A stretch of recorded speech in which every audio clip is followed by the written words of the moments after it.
Good afternoon. Once again, I'm Jean. I'm your FM wine guide here to help you find some interesting new wines in our market to try this weekend. So today I'm talking about the Atlas Wine Company's Omen series. And you can see it's nice and spooky picture of this old abandoned monastery and this lighting. And it's called Omen Pinot Noir. They also have red blend, which I don't have with me, but there's also this Cabernet Sauvignon from the Omen wine series.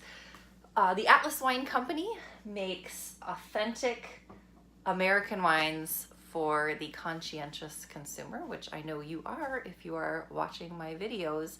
So what does that authentic wine mean, or can a wine be honest? So many winemakers out there in the industry today, and especially big business, industrially produced wines, have a lot of additives to play with and a lot of ingredients that they might add to wines. Traditionally, after effect wine manipulation would only be done by blending different wines to achieve your desired outcome. So if your Merlot was too light and watery, maybe add a little Cabernet Sauvignon to the blend to up the oomph. If you wanted a little extra peppery or a darker colored purple effect to it, maybe add a little Shiraz or Malbec to the blend.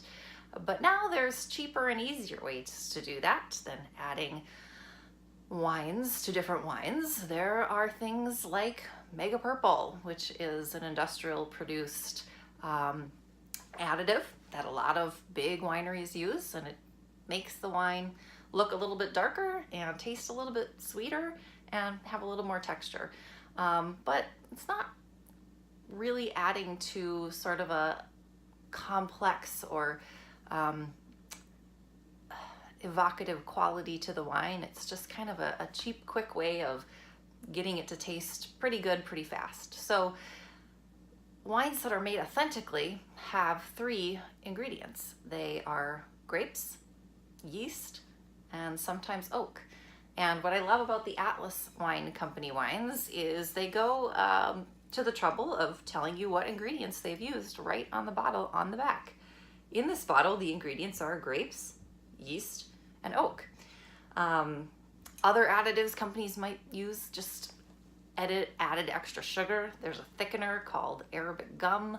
And of course, there's always that scary word, sulfites. Now, most wines do have sulfites. They're just naturally present on the plant. But there are varying preservatives that might be added by other wineries as well. What I like about Atlas, again, the Omen wines, they do add minimal sulfites to preserve and steady the wine. Very, very minimal level, but otherwise all you're getting is grapes fermented by yeast and aged in oak. That's all. Every bit of flavor, every bit of sweetness, the alcohol in here comes from grapes that were cultivated in the vineyard. And that is what I think is fascinating about great wine, is that it is an expression of the place it grew out of. It should be an expression of the plant, the soil that it came out of, and the weather, the year that it grew. What did nature give us? And that's what I find fascinating about wine. And great wine can come from nature with a little bit of tender, loving care surrounding it. So pick up some Omen wines. The Pinot Noir is grown in Southern Oregon. And because it's Southern Oregon rather than Willamette Valley, it is a little bit riper. So there's naturally a little bit of more darker color and denser mouthfeel. Some dark berry here, a little bit of a baking spice and vanilla. So it's a really pretty quality, fun, easy drinking Pinot Noir for $20. Then we have the Cabernet, which is sourced a little bit from Paso Robles and a little bit from Sierra Foothills. So blended from a couple of different vineyard sites in California.